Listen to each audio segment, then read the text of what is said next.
First, let me thank, where's Charlie that fast?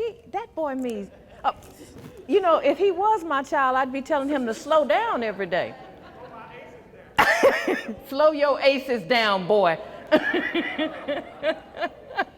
Well, first I want to thank Reverend Charlie Caswell.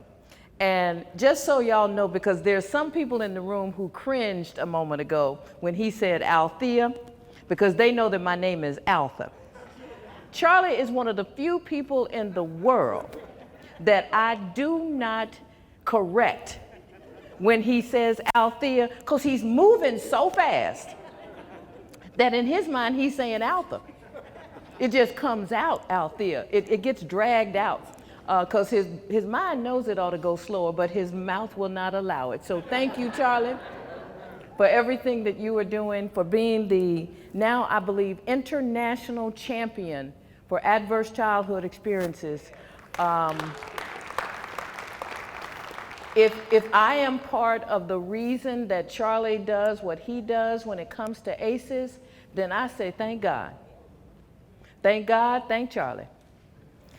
The other people in the room that I'd like to thank are, of course, our friends at the Rotary who are here to help us begin to spread this word throughout the general community.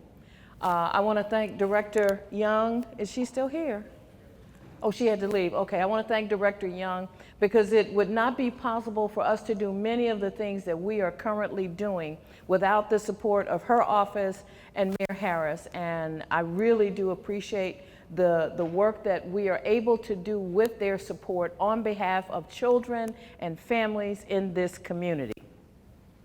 I have a team just like Charlie has a team, and you're going to meet some of them later because we are doing a workshop later on in the afternoon to talk specifically about some of our programs at the University of Tennessee that are part of the entire local ACEs initiative. ACEs, trauma-informed care, adverse childhood experiences, getting to the root of the problem. As Charlie says, it is not what is wrong with you, but what happened to you. There are a few other mantras that we're going to talk about today, but I thought since Charlie's going to do the Building Strong Brains ACEs training, I thought instead of me focusing a lot of my time on that maybe I would spend some time talking to you about the other ACEs, adverse community environments. Anybody have an idea of what that actually is? Anybody want to venture a guess about what I might be talking about?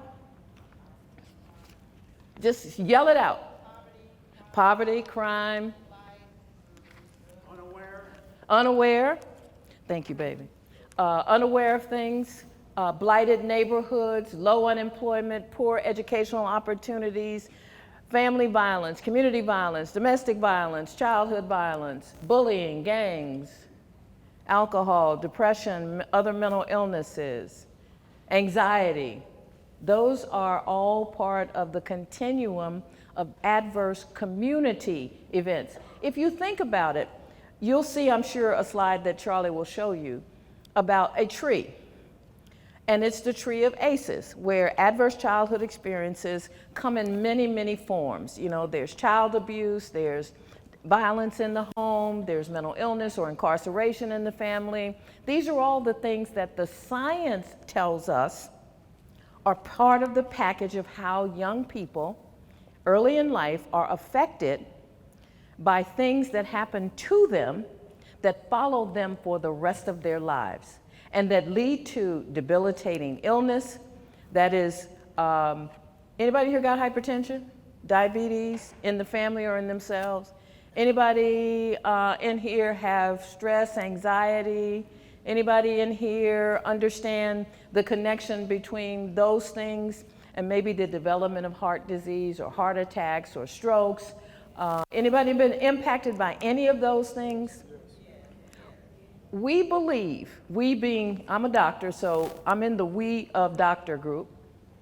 We believe that if we took a look at the early childhood of most people who have chronic illnesses, we could identify through their recollection of their childhood the things that happened that contributed to the development of those illnesses.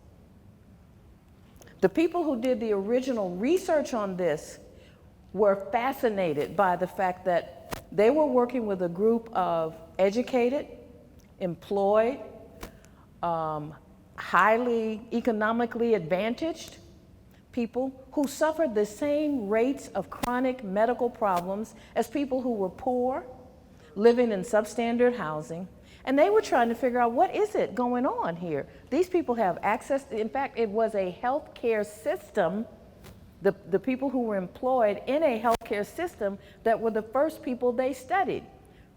Mostly white, middle class, over 25 or 30, people who had advantages in life, people who had access to good health care, people who understood the importance of following doctor's orders and all of those things. And they were getting sick at similar rates with the same kinds of illnesses. And it intrigued them. You know, scientists are mostly intrigued. We find something that doesn't make sense, it intrigues us, and we study it. That's what we do. So if any of you have kids who are curious, don't tell them to stop being curious, tell them to start thinking science. And it also pays well. And you want the young people in your life to earn some money so they can take care of you when you're old. Let's keep that in mind. Now that I have a Medicare card, I think like that.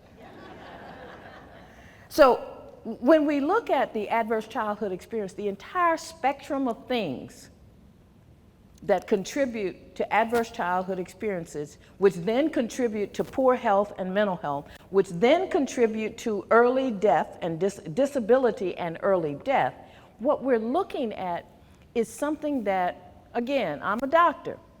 In medicine, we talk about prevention. So we're now looking at an issue in our community that is preventable. That means we can stop it from happening. In the same way we stopped major rates of death in automobile accidents by introducing seatbelts, in the same way that we began to reduce the rate of chronic lung diseases by encouraging people to stop smoking, in the same way we are trying to address this problem of drugs, particularly opioids, in our communities, by encouraging people, the doctor people, to stop prescribing the way they do, and the people who are patients and receiving it as the way in, to learn other ways to manage pain. It's a bigger issue than that, but that's basically the prevention model. I know something can happen. I now know how it happens. What do I do to stop that how from happening? Very simple equation. We know ACEs make a difference. We know what the ACEs are. Charlie's going to tell you in much more detail about ACEs and give you the full training on it. So if we look at the adverse community environments, it's interesting that he mentioned Mike Pence's trip here today, because this is a time in our nation's history when one of the things that we are all acutely aware of in ways we never imagined we would be, that the impact of racism and discrimination is subtle, and it's obviously obvious, but it's that subtle, built into the practice policy, the things we ignore until they specifically impact us. Where can I live? Depends on how much I make. How much I make depends on what kind of job I can get. What kind of job I can get depends on if I can get to the jobs where the jobs are now available. And if I can get to the jobs in today's environment, the one thing that is tripping up a lot of people is they can't pass the drug test. Because everybody has decided a little weed don't matter. Unfortunately, the employer says it does. Maybe a little alcohol doesn't matter. Maybe the employer says it does. And if I've begun to rely on those things to medicate, self-medicate, and created a new norm for myself, I have now excluded myself from an area where I might be able to reverse engineer, turn it all the way around 180, and get myself into a better place with employment, education, upward mobility. Maybe. Maybe not, but my chances of doing it are better. So we have those things which you're asking yourself, well, what does that have to do with health? You know, where you live, your zip code can in fact predict your health.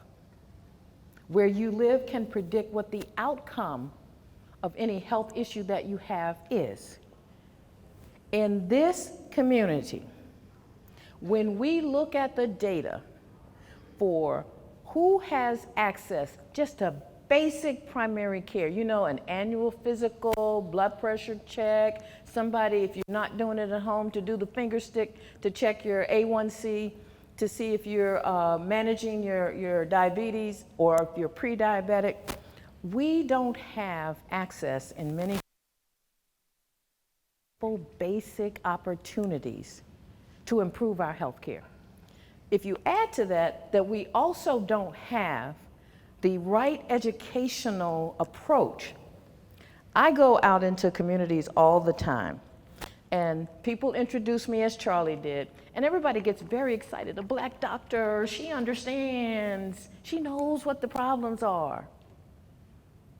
It does not tend, though, to improve their willingness to trust the system. They trust me, they believe me, but when they walk into the clinic or the doctor's office or into the emergency room, it's not me they see.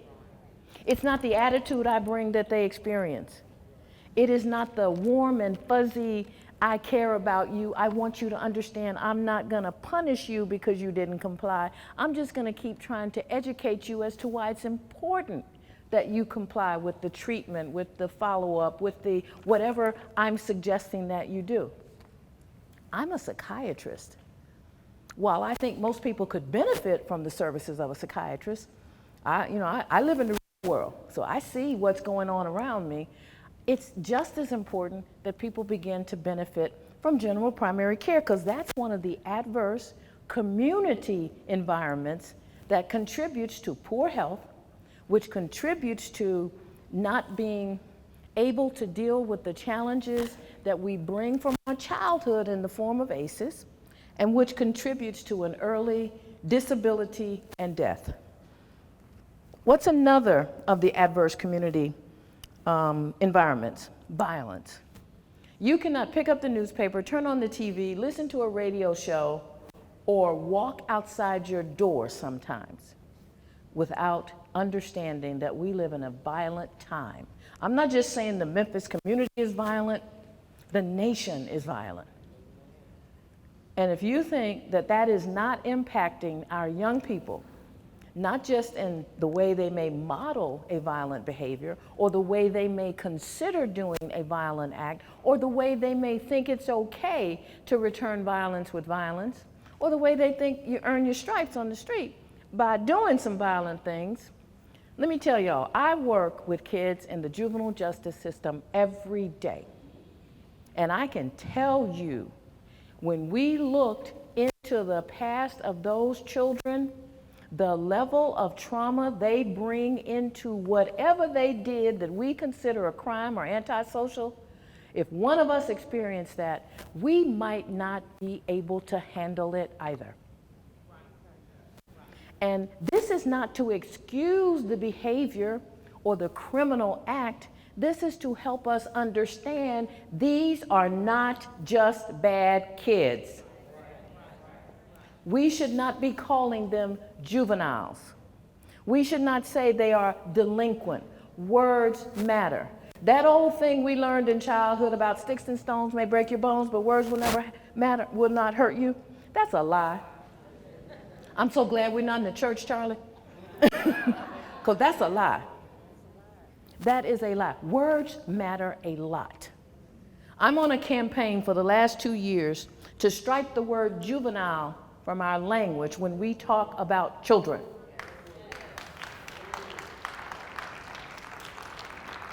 It contributes to that adverse community environment. If you tell me I'm a juvenile, you've basically told me I'm no good. And if you think I'm no good, I got no reason to think I'm any good. And if neither of us thinks I'm any good, why should I care about what I do to you? We set in motion behaviors, and in many respects, we think we're doing the right thing because that's how we were raised. You know, my mama used to look at me side-eye, and I didn't do stuff anymore. She didn't have to raise her hand. I was not one of those children raised with something being thrown at me or getting a whipping every day. I had a mama with eyes.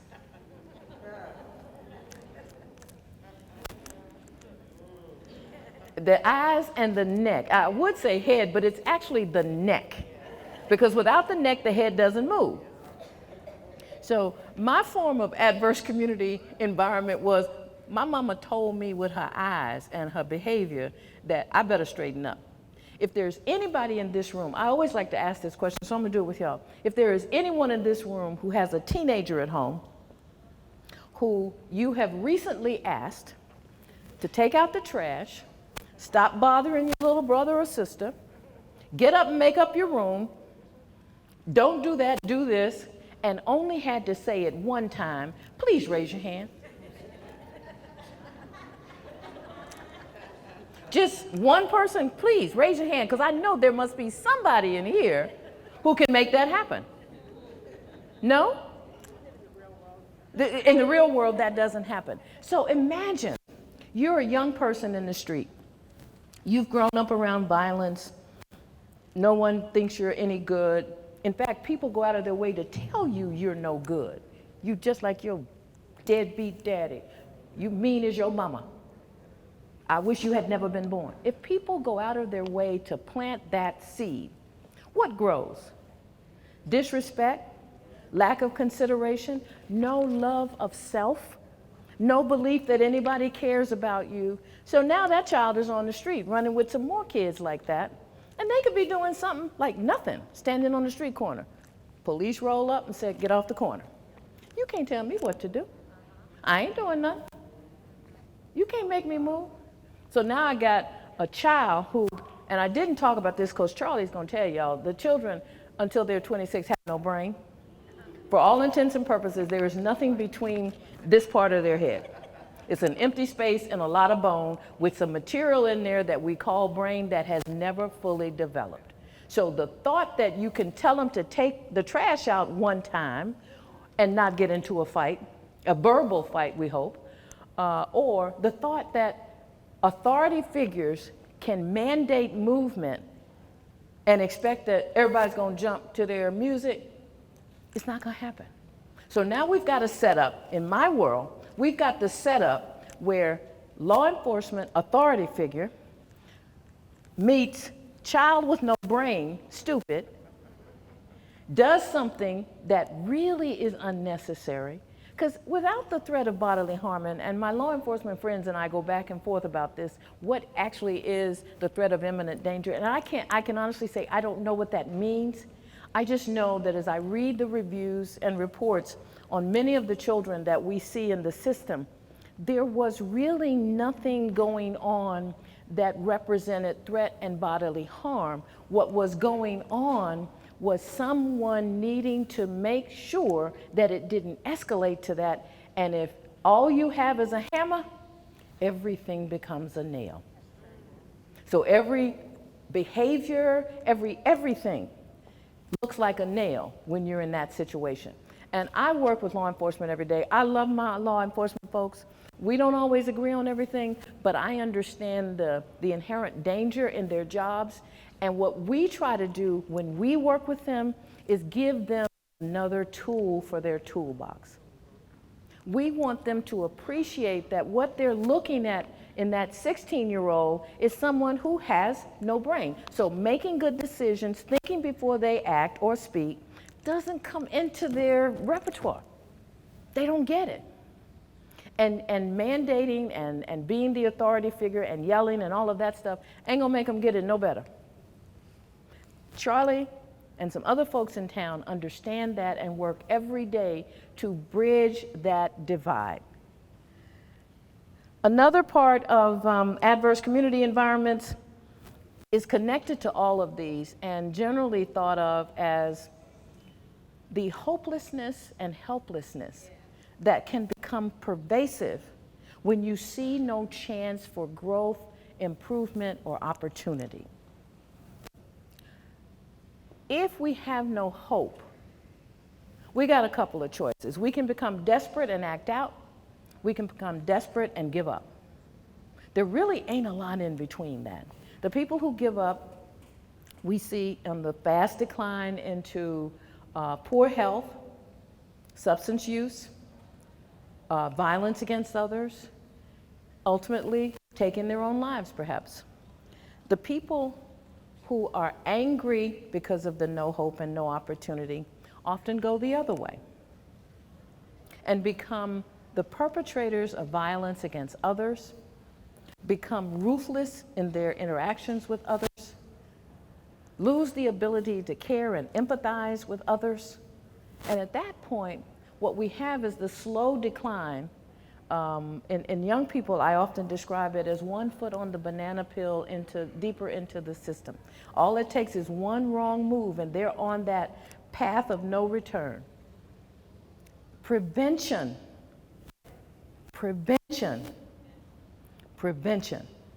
is the answer. We begin to deal with these ACEs, the adverse community events. It impacts on the ability of folks like Charlie to deal with the adverse childhood experiences. One is an individually responsive issue. The other involves the entire community. Your presence here today suggests to me that you're interested in being part of the army of people we need combating adverse community events, okay? The fact that you came out in the cold, dreary rain, and we're all in here, I'm gonna take off my jacket as soon as I sit down. We're all in here sweating, and I know some of my sisters in here are hoping that the breezes will pick up soon. I gotta tell you, being down here is wonderful because I'm getting the crosswind. This is the best I felt since I walked in this door. I ain't sweating no more. But your presence here suggests that you're ready to go to work. So let me give you a couple of ideas on some prevention strategies. One is, whatever you learn here today, make the commitment to pass it on to 5 people. Multiplied by 5, we got a few hundred people here. If those people that we pass it on to, all 5 of them pass it on to 5, imagine, it's like that old commercial for shampoo and so on and so on and so on until the screen fills up and you can't see the pictures and the faces anymore. So we need to multiply disseminating this information to the entire community.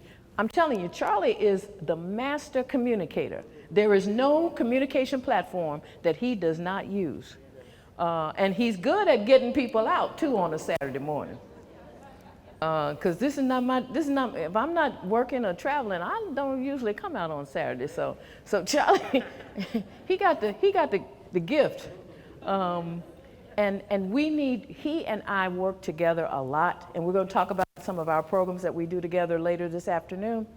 But we need champions in every community, in the church, in the school, in the neighborhood watch, in your sorority. I was with some people and I was surrounded by sorors.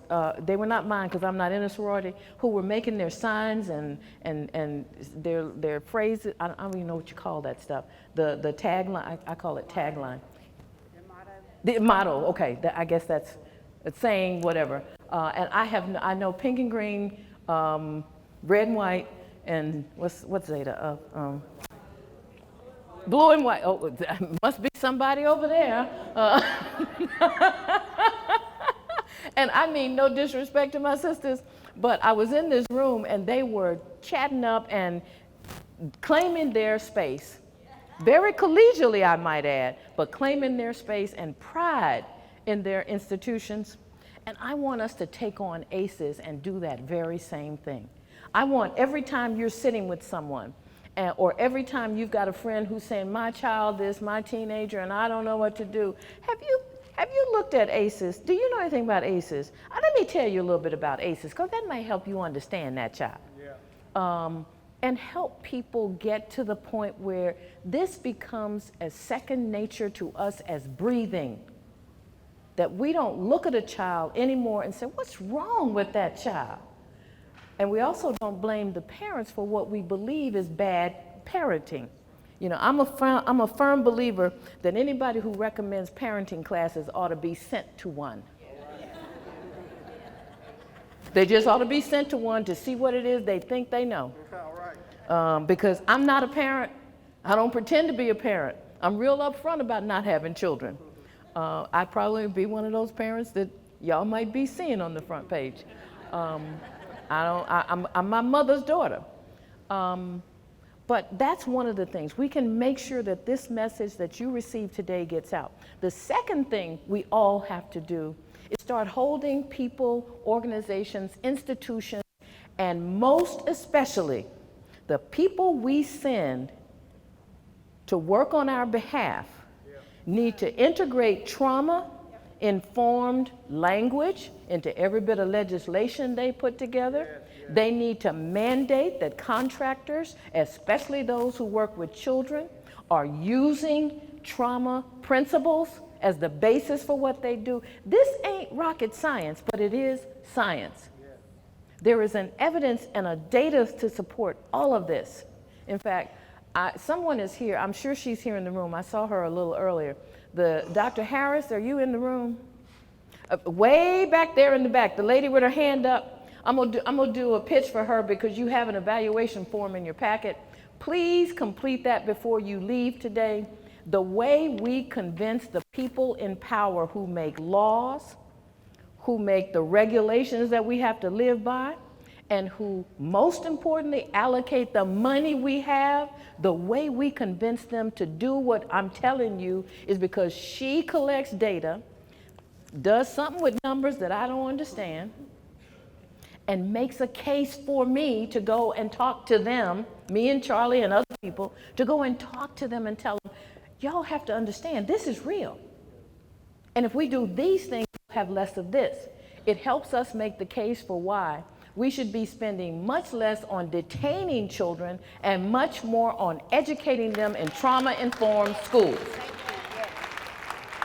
And for everybody who clapped, I expect to see an evaluation in her hand at the end of this. Because we can't do it without your help. So everybody who walks out of a program like this and doesn't complete an evaluation, shame on you.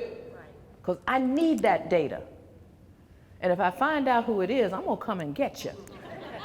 I'm going to bring a form for you to complete in my presence so that I know you did it. In fact, I may station my staff at the door to collect them.